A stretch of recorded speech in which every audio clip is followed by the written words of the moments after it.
Bismillah, Assalamualaikum warahmatullahi ta'ala wabarakatuh. Inshallah, for today I will be presenting about section 106 to 112 of Sharia Court Evidence Federal Territories Act 1997.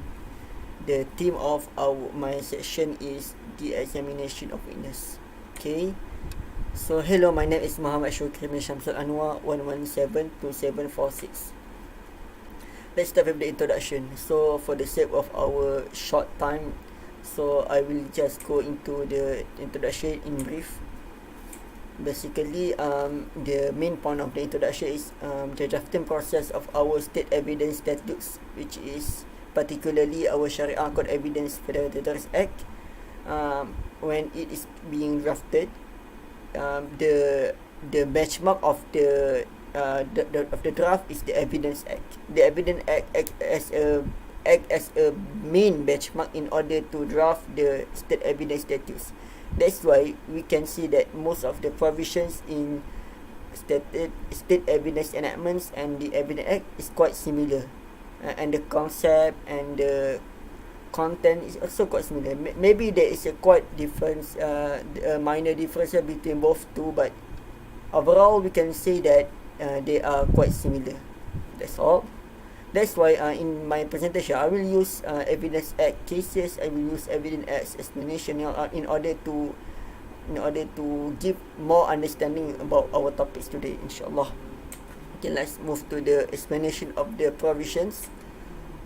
First, section 106. When a witness has answered any question which only tends to shake his credit by injuring his character, no evidence shall be given to contradict him. However, if he answers falsely, he may be charged with giving false evidence. Section 107 deals with the exceptions to the general rule that a party can cross-examine his own witness. If the party cross-examines its own witness, his sworn statement will be considered as irrelevant and his evidence will be treated as negligible. It is worth to mention that in order to cross-examine your own witness, you must get the consent of the court. If court give the consent, then you can proceed to cross-examine your own witness. Section 108 stated about the impeaching credit of a witness by three methods. First, by the unworthy of credit by of the witness. Second, if the witness is bribed or has been induced to bribe. Third is the inconsistent statement made by the witness. Further explanation will be given in the case section. For the purpose, section 109, for the purpose of corroborating the evidence of a witness as to any relevant facts, he may be asked of question of either of other circumstances observed by him at or near to the time or place at which such relevant fact occurred. In order to corroborate an evidence of a witness as to any relevant facts, we can use any evidence to corroborate the evidence. We have main evidence, we have corroborating evidence. Corroborating evidence will support the main evidence in order to strengthen the main evidence furthermore. Okay, section 110 stated that the formal statement of a witness may be proved to corroborate the present testimony related to the same fact. However, there are some conditions that needs to be complied in order to apply this section. I will not go further into in this explanation. Section 111 section 111 had a cross reference with section 20 and 31. Section 20 and 31 enumerates a long list of type of qarina which are admissible in the court. Section 112, a witness may refer to a document that was produced by himself or by another person when giving his statement in the court. However, he must first get consent by the court. Therefore, in brief, section 112 stated about that we can refer to a document while in a trial. Okay, let's move to the Sharia perspective segment.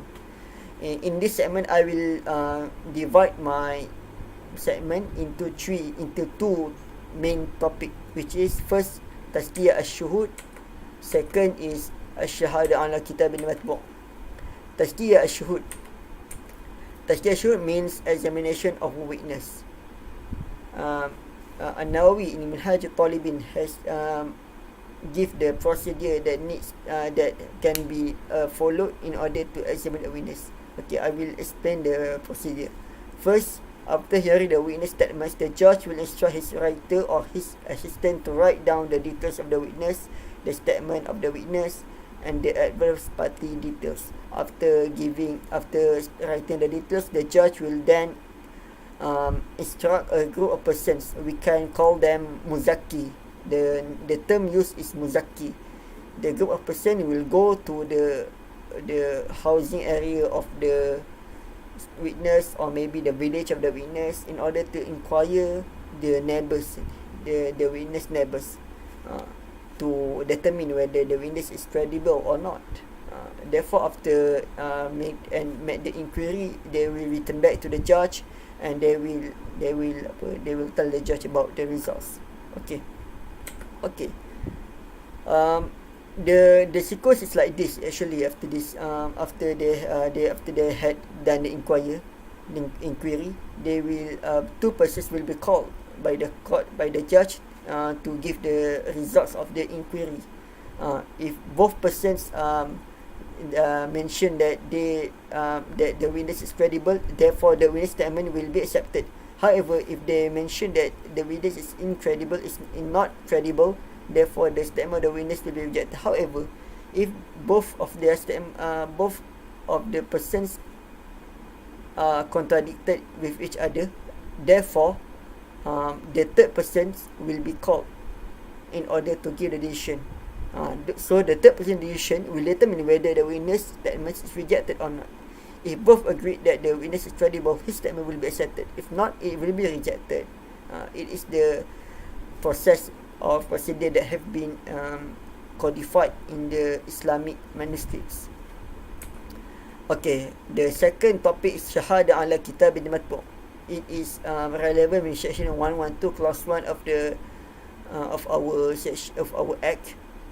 Refreshing memory. A witness may, while under examination, refresh his memory by referring to any writing made by himself at the time of transaction concerning which he is questioned.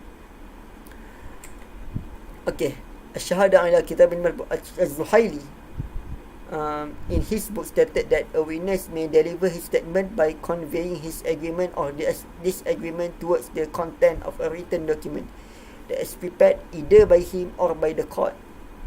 However, some scholars opine that the document must be read, while some said it is not needed for the document to be read during the trial. Basically we can see that Islam also recognize that a witness may read a document while in a trial. It is a practice both in Islamic precepts and in practice in civil courts. Okay, the fourth segment is comparison of evidence act. As I have stated earlier, because of evidence enactment, our evidence enactment or statutes by the states is drafted using the Evidence Act as the benchmark of the draft. Therefore, they are quite similar in general. However, there are some differences that have extracted from my research. Firstly, is the number of provision. Obviously, section Sharia Code 106 to 112, Evidence Act 153 to 158. And the second difference is terms used in section 111 and 1158. The term used in Sharia Code Act is Qarina, while in Evidence Act is proven statement. However, actually it's only differ in the term, but in the meaning is quite it's still similar. Qarina is proven statement.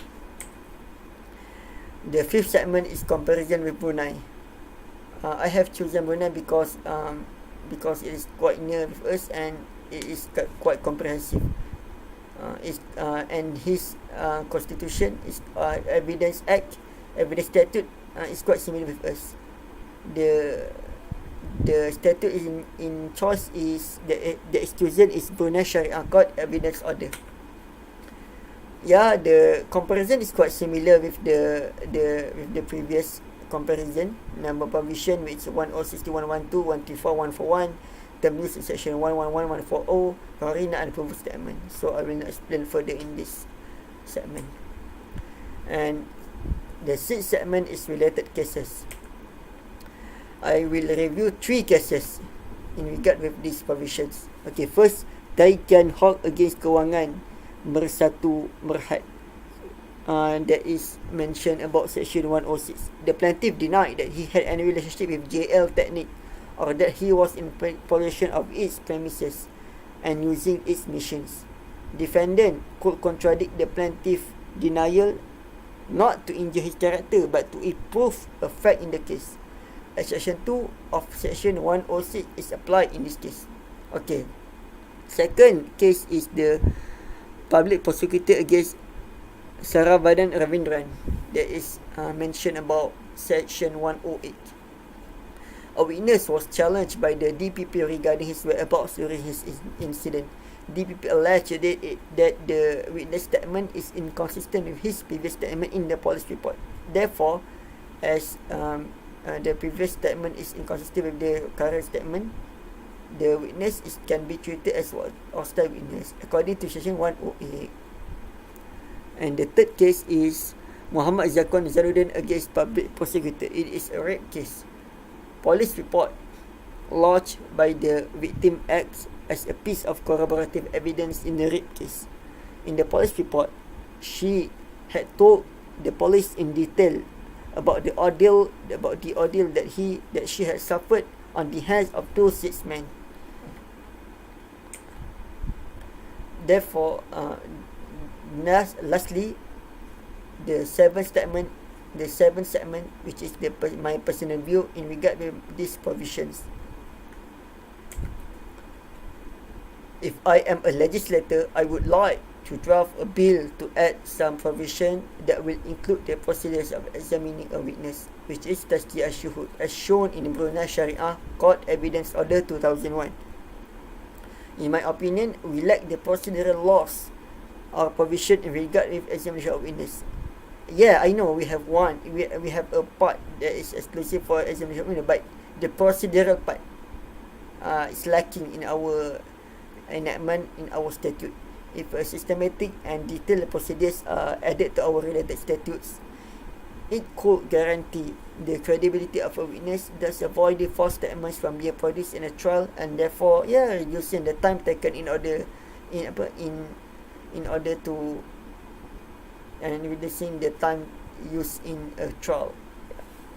That's all from me. Thanks for lending your ears. Assalamualaikum warahmatullahi ta'ala wabarakatuh.